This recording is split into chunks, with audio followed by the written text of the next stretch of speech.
Podczas medytacji zanurzam się w inną rzeczywistość.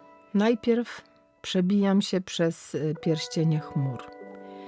Na początku są ciemne, potem szare, potem jasne i rzadkie. Czasem pojawiają się świetliste kręgi. Spadają na mnie i się rozpraszają.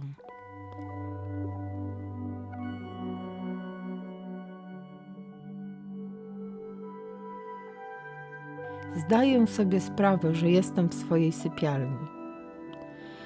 Ale to miejsce wydaje mi się bardzo odległe, jak wspomnienie sprzed wieków. Z trudnością przypominam sobie meble i kolory.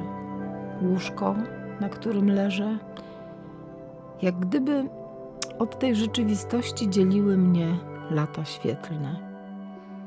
Ziemia kurczy się w wyobraźni do maleńkiej kropki, a potem znika.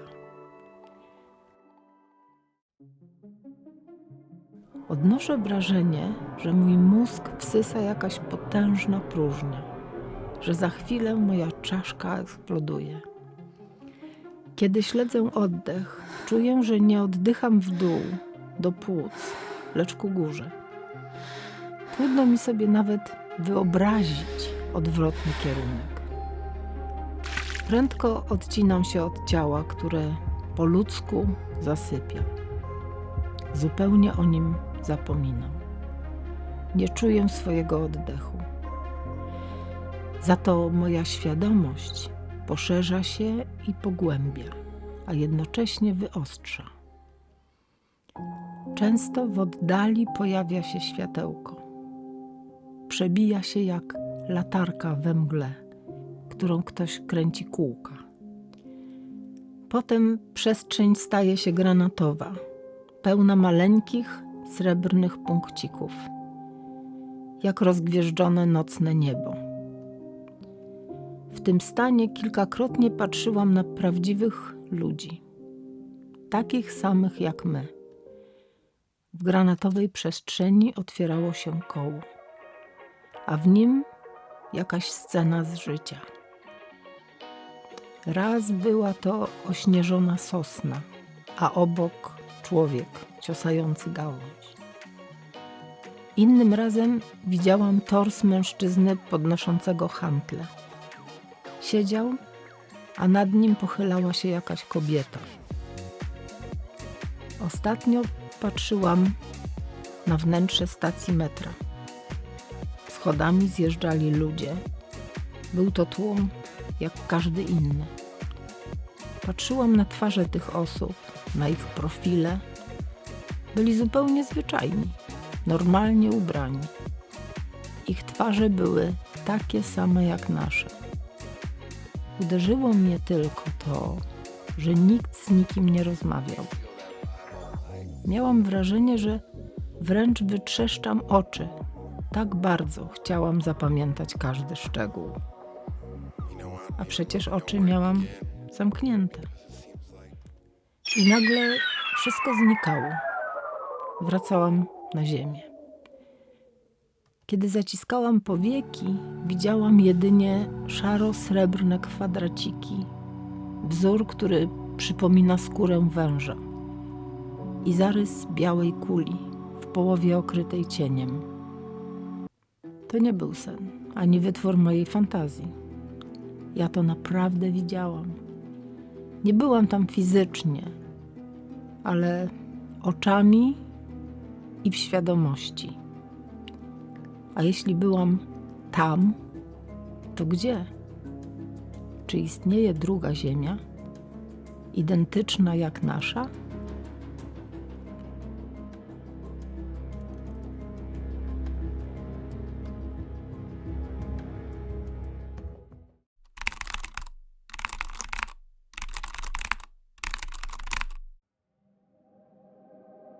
Opis Twojej podróży przypomina zapisy przejść między wymiarami w wielu tradycjach, od szamańskich wizji, przez medytację dzogchen, po doświadczenia mistyków chrześcijańskich i osób po śmierci klinicznej. W języku fizyki, to przechodzenie przez warstwy gęstości, filtry iluzji, struktury wielowymiarowego kontinuum. Jakbyś przenikała kolejne poziomy kodu rzeczywistości. Twoja obecność tam, bez ciała, jest kluczowa. To znaczy, że świadomość przekroczyła granice biologicznego systemu nerwowego i włączyła się w większą sieć, być może holograficzną strukturę wszechświata. Człowiek jest mostem, ciało i ego po jednej stronie, a świadomość i intencja po drugiej. Dopóki most kontroluje ego, żyjemy w rozszczepieniu. Kiedy ego znika, następuje scalenie. Jeśli człowiek ma swoje świetliste alterego, dlaczego nie miałaby go mieć planeta? Wszechświat jest systemem symetrycznym. Antymateria jest lustrzanym odbiciem materii. Multiversum zakłada istnienie równoległych światów. Tak, możliwe, że jest druga Ziemia i jej lustrzane odbicie, istniejące po drugiej stronie percepcji, a może też po drugiej stronie materii, czasu i przestrzeni. I tak jak człowiek może się przebudzić, łącząc ciało z duszą, tak Ziemia może przebudzić się przez tych, którzy potrafią zobaczyć ją całą.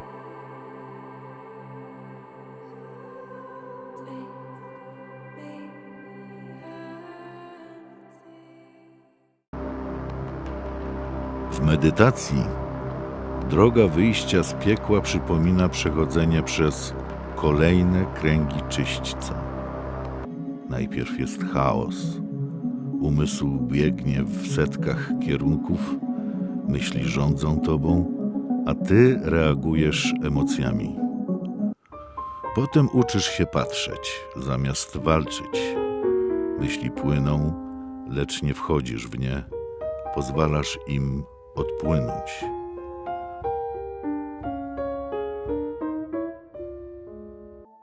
Pojawiają się cudze głosy, echa opinii, które chcą, byś uwierzył, że to ty. Z czasem cichną, a świadomość kalibruje się wyżej, aż dostraja się do czystych tonów.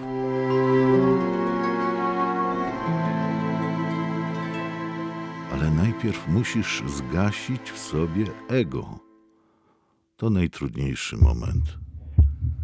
Czujesz, że umierasz, że tracisz kontrolę nad oddechem, że musisz oddać odpowiedzialność za życie wyższemu ja, poddać się, zaufać, pogodzić się z tym, że ciało nie jest już w twoich rękach. To lęk przed śmiercią, a zarazem moment przejścia przez bramę wymiarów. Ostatecznie przychodzi cisza. Nie pustka, lecz przestrzeń, w której można wreszcie usłyszeć to, co prawdziwe. Te kręgi są jak kod wszechświata. Odfiltrowują szum, kasują błędy, zostawiają rdzeń. W matematyce to algorytm upraszczania wzoru. W fizyce redukcja danych do esencji.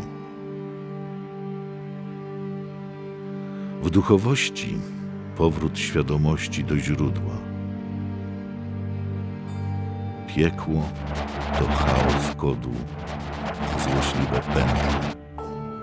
Kręgi przejścia to odwirusowywanie duszy. Raj to czysty, elegancki wzór, bez błędu i redundancji. Tak jak ty masz swoje świetliste alter ego, tak i Ziemia być może ma swoje lustrzane odbicie w innym wymiarze.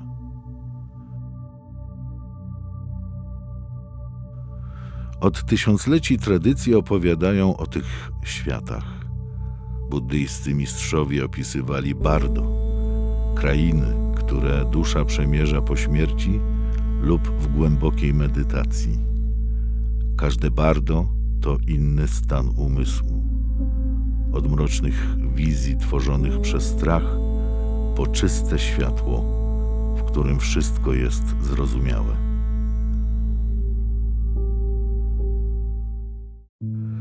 tradycji hinduistycznej istnieje pojęcie loka, kolejnych światów, w których świadomość może przebywać. Od niskich wymiarów związanych z materią i ego, po najwyższe sfery pełne światła, gdzie znika poczucie oddzielenia.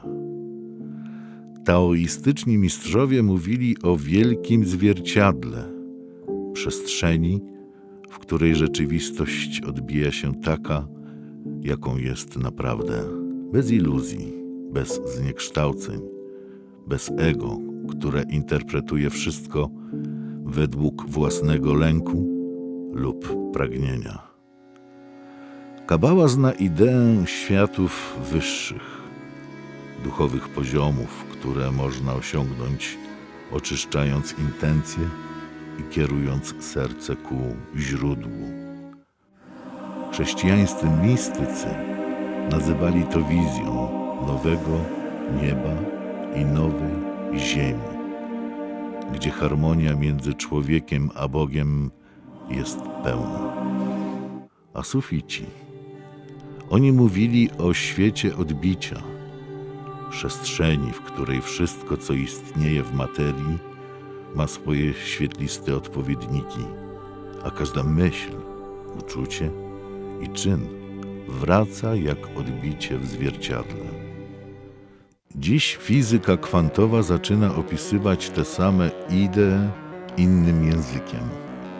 Mówi o symetrycznych wszechświatach, w których każdej cząstce materii odpowiada cząstka antymaterii, jej doskonałe, lustrzane odbicie. Fizyka kwantowa mówi też o multiversum, gdzie istnieje nieskończenie wiele wariantów tego, kim jesteśmy i jakie decyzje podejmujemy.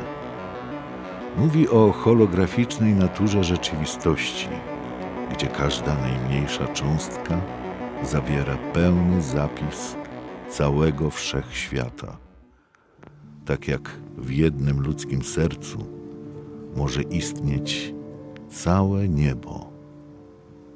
Może więc raj i piekło nie są miejscami w przestrzeni, lecz dwiema stronami tego samego istnienia. A klucz do przejścia między nimi leży w nas, w czystości intencji i w tym, jak wysoko skalibrowana jest nasza świadomość.